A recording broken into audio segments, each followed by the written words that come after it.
Día 125. Seguimos avanzando en recibir la palabra de Dios. Hoy vamos a leer 1 de Samuel capítulo 10. Para arrancar va a ser ese el capítulo con el que comenzamos.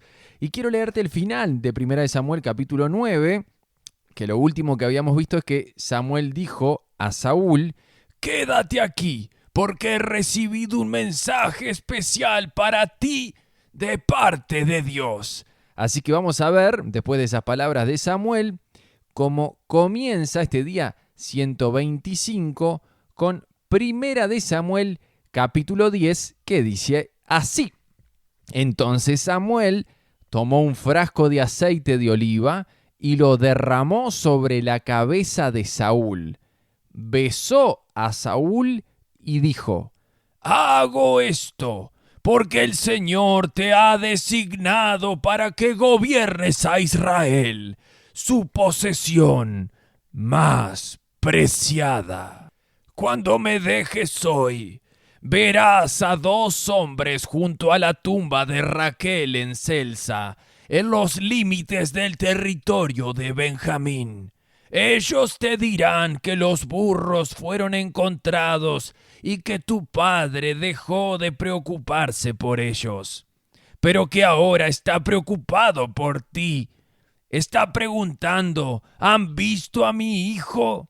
Cuando llegues al roble de Tabor, te encontrarás con 3 hombres que van camino a Betel para adorar a Dios.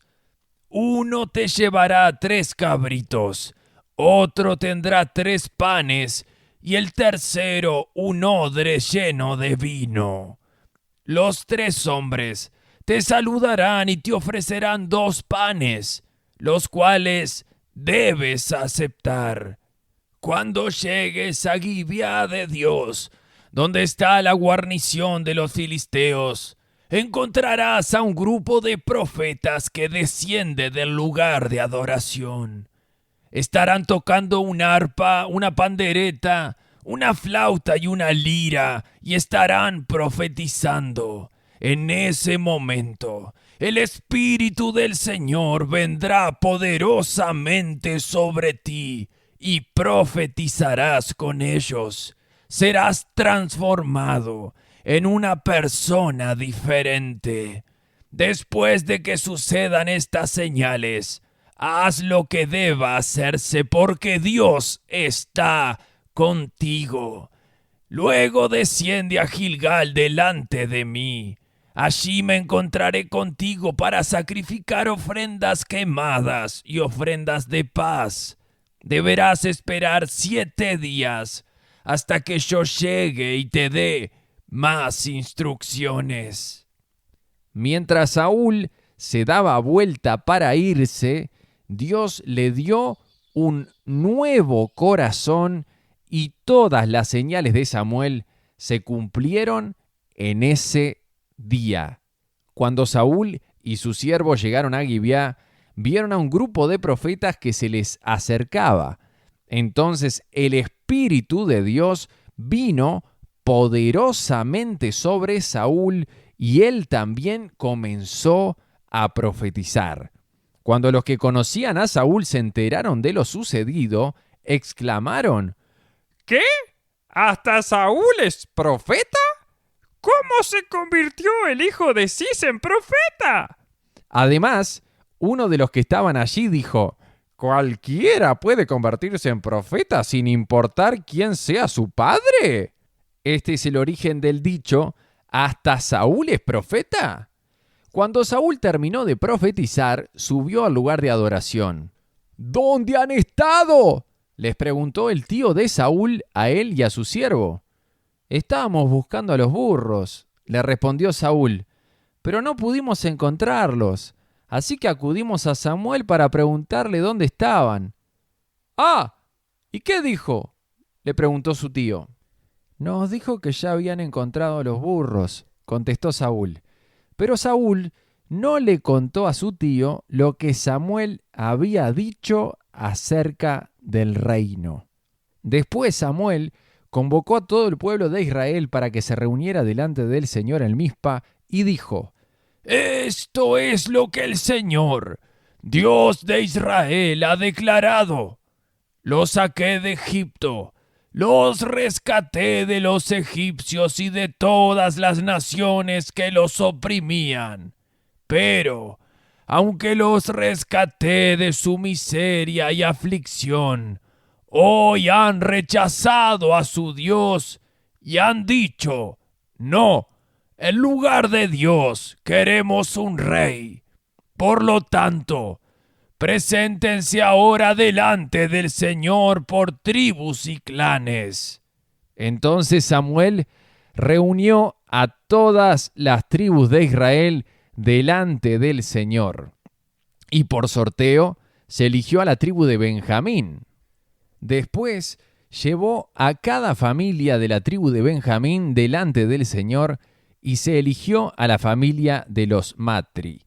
Finalmente, de entre ellos fue escogido Saúl, hijo de Cis. Pero cuando lo buscaron, había desaparecido. Entonces le preguntaron al Señor: «¿Dónde está?». Y el Señor contestó: «Está escondido entre el equipaje». Así que lo encontraron y lo sacaron. Era tan alto que los demás apenas le llegaban al hombro. Luego Samuel dijo a todo el pueblo: «Este es el hombre que el Señor ha escogido como su rey. No hay nadie como él en todo Israel». Y todo el pueblo gritó: «¡Viva el rey!». Después Samuel le explicó al pueblo cuáles eran los derechos y las obligaciones de un rey. Los escribió en un rollo y lo puso delante del Señor. Luego Samuel envió al pueblo a sus casas. Cuando Saúl regresó a su casa en Gibeá, lo acompañó un grupo de hombres a quienes Dios les había tocado el corazón. Sin embargo, había unos sinvergüenzas que se quejaban: «¿Cómo puede este hombre salvarnos?». Y lo despreciaban y se negaban a llevarle regalos, pero Saúl no les hizo caso. Naas, rey de los amonitas, había estado oprimiendo gravemente a los habitantes de Gad y de Rubén que vivían al oriente del río Jordán. Le sacó el ojo derecho a todos los israelitas que vivían allí y no permitía que nadie viniera a rescatarlos. De hecho, de todos los israelitas que vivían al oriente del río Jordán, no había uno solo a quien Naas no le hubiera sacado el ojo derecho. Pero había 7,000 hombres que habían escapado de los amonitas y se habían establecido en Jabes de Galad. Ahí finalizamos Primera de Samuel, capítulo 10, en donde vimos que se establece el primer rey de Israel, que se llama Saúl. Embromó tanto el pueblo de Israel que quería un rey, y Samuel les dijo: bueno, quieren un rey, están rechazando a Dios haciendo esto, queremos un rey. Bueno, acá tienen un rey, y el rey se llama Saúl, el primer rey de Israel, que se hizo un poco el difícil, ¿viste? Para que lo llamaran al frente, para ser el rey.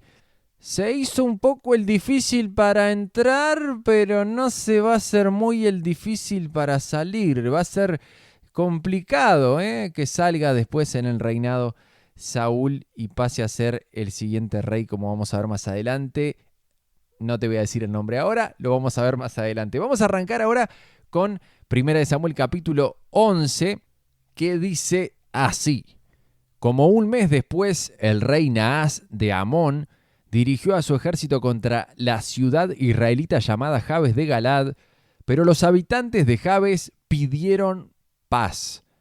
«Haz un tratado con nosotros y seremos tus siervos», rogaron. «Está bien», dijo Naas, «pero con una sola condición. Le sacaré el ojo derecho a cada uno de ustedes para deshonrar a todo Israel.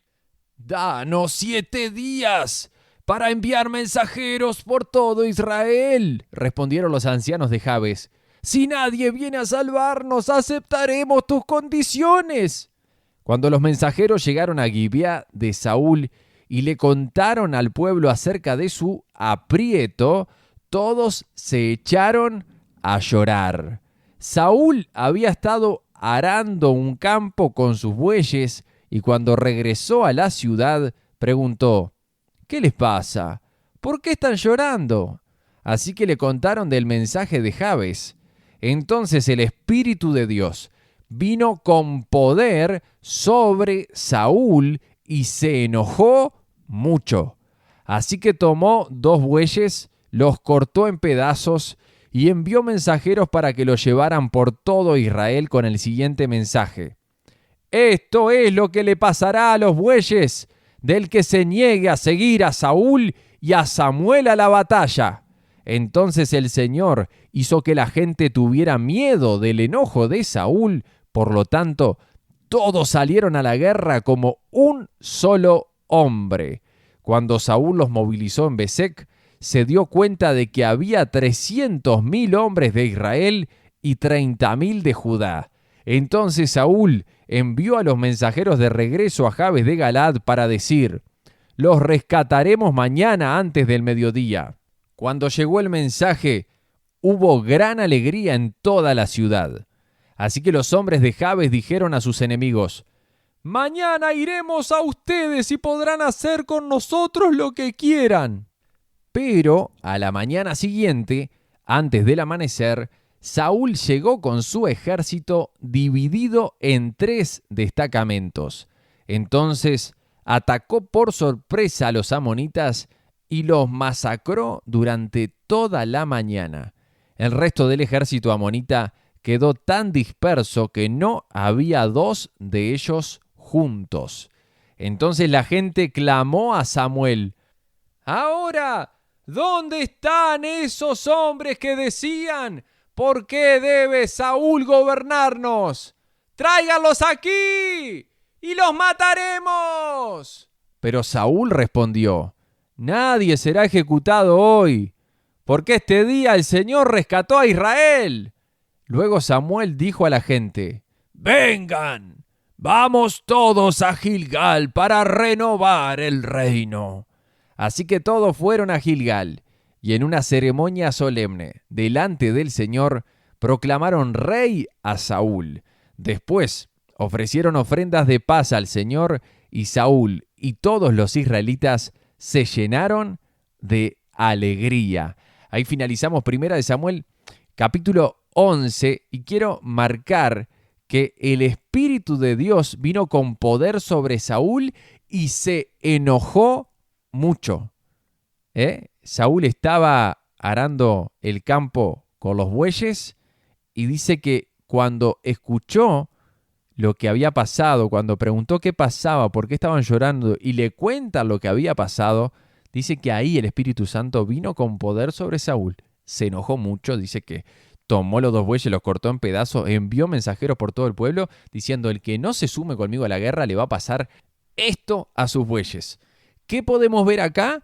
Que el Espíritu de Dios nos puede impulsar, así como impulsó a Saúl, que era muy tímido, que no se veía como rey, como para ir para adelante, y que necesitamos el poder del Espíritu Santo para salir adelante, para impulsarnos, para ir a la batalla en el buen sentido. Digo, no, hoy en día, como lo he aclarado muchas veces en esta lectura de la Biblia, no agarramos cuchillos, no agarramos armas y no salimos a matar a nadie. Por las dudas nunca está de más esa aclaración, pero sí salir adelante en la batalla, a enfrentar la vida, a buscar trabajo, a querer decirle a una muchacha que me quiero casar contigo, a ir para adelante en la vida. Necesitamos el poder del Espíritu Santo, como lo necesitó Saúl, para poder avanzar en la vida. Y quiero otra cosa positiva decir de Saúl, que cuando varios hombres dicen: a ver, ¿dónde están esos que decían que por qué Saúl nos tiene que gobernar? Vamos a tráiganlos para acá si los matamos.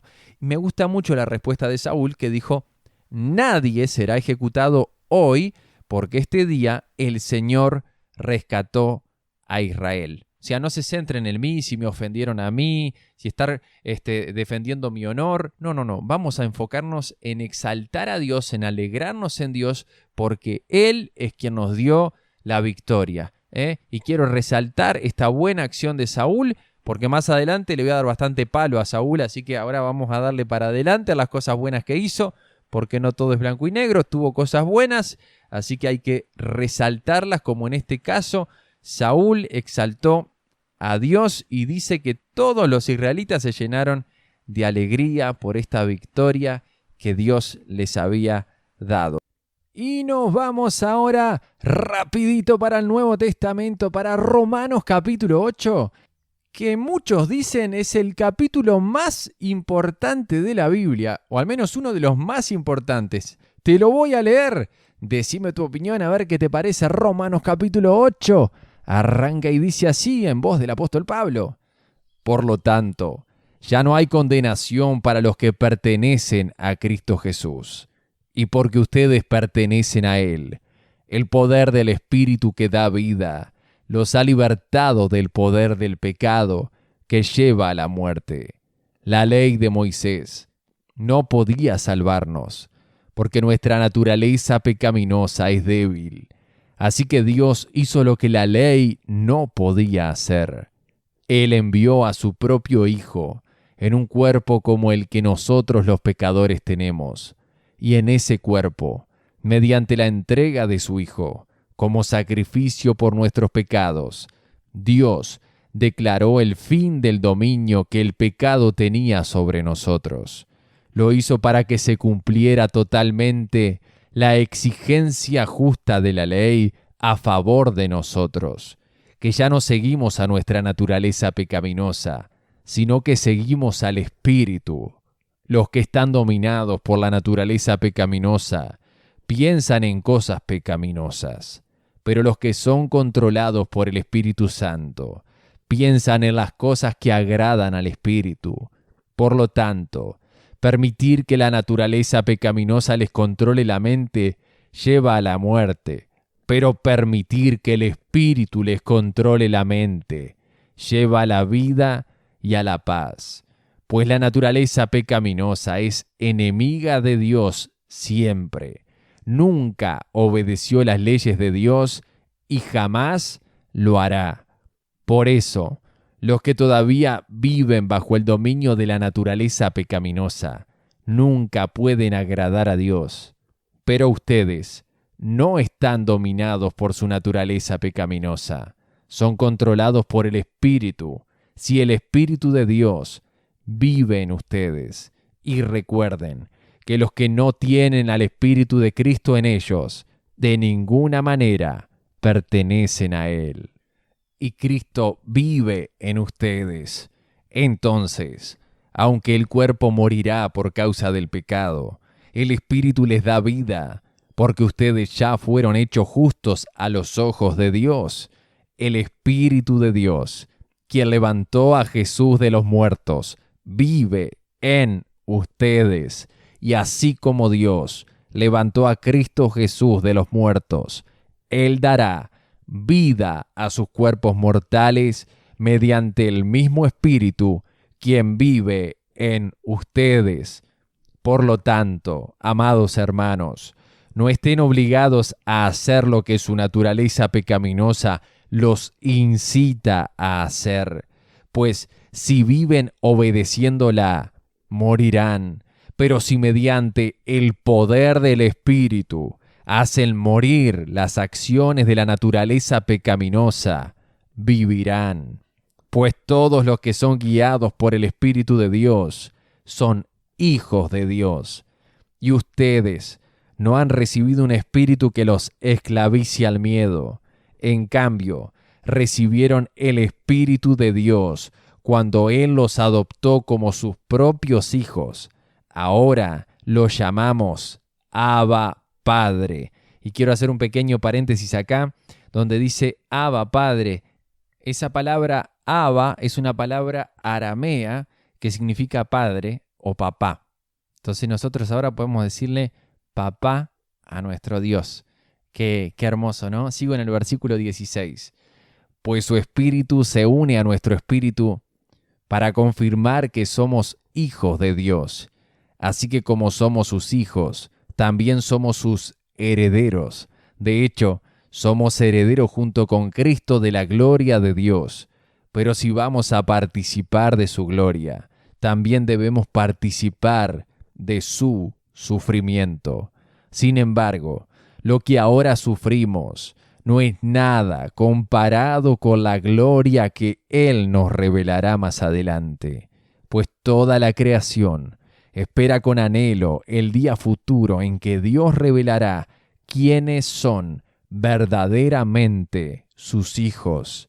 Contra su propia voluntad, toda la creación quedó sujeta a la maldición de Dios. Sin embargo, con gran esperanza, la creación espera el día en que será liberada de la muerte y la descomposición y se unirá a la gloria de los hijos de Dios.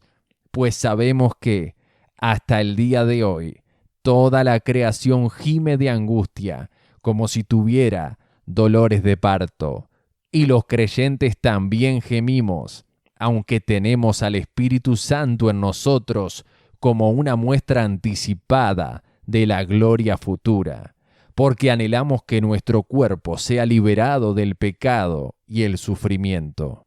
Nosotros también deseamos, con una esperanza ferviente, que llegue el día en que Dios nos dé todos nuestros derechos como sus hijos adoptivos, incluido el nuevo cuerpo que nos prometió.